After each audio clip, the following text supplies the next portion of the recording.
தலைப்புச் செய்திகளை பார்க்கலாம்.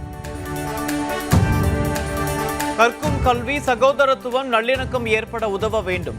பாரதிதாசன் பல்கலைக்கழகத்தின் 38வது பட்டமளிப்பு விழாவில் பிரதமர் நரேந்திர மோடி பேச்சு. உலக நாடுகள் இந்தியாவை நம்பிக்கையுடன் பார்ப்பதாகவும் பெருமிதம்.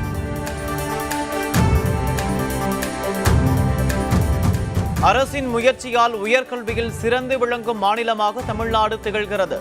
கல்விக்கான எந்த சிறந்த பட்டியலிலும் தமிழ்நாடு கல்வி நிறுவனங்கள் இருக்கும் என பட்டமளிப்பு விழாவில் முதலமைச்சர் மு க ஸ்டாலின் பெருமிதம்.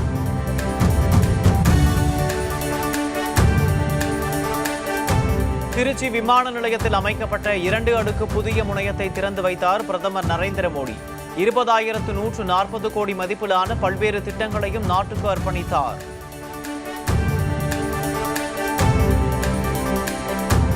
சென்னை தென் மாவட்ட வெள்ள பாதிப்புகளை பேரிடராக அறிவித்து உடனடியாக மத்திய அரசு நிதி வழங்க வேண்டும். பிரதமர் நரேந்திர மோடியிடம் முதலமைச்சர் மு க ஸ்டாலின் வலியுறுத்தல்.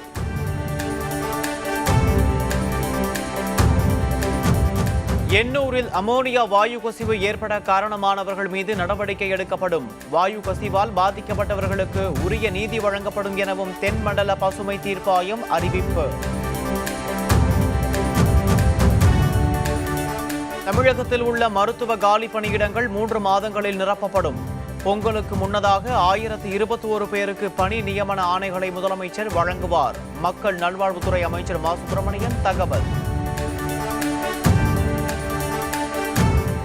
குளாம்பாக்கம் புதிய பேருந்து முனையத்தில் பொங்கலுக்கு முன் பயணிகளுக்கு தேவையான அனைத்து வசதிகளும் ஏற்படுத்தி தரப்படும். அம்மா உணவகம் தேவை என்றால் பரிசீலிக்கப்படும் என அமைச்சர் சேகர்பாபு உறுதி.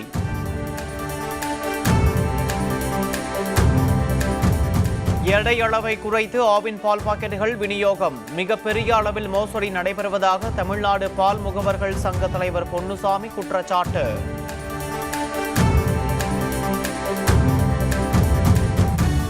JN1 வகை கொரோனா பரவல் எதிரொலியாக நீலகிரி தமிழக கேரள எல்லையில் தீவிர கண்காணிப்பு.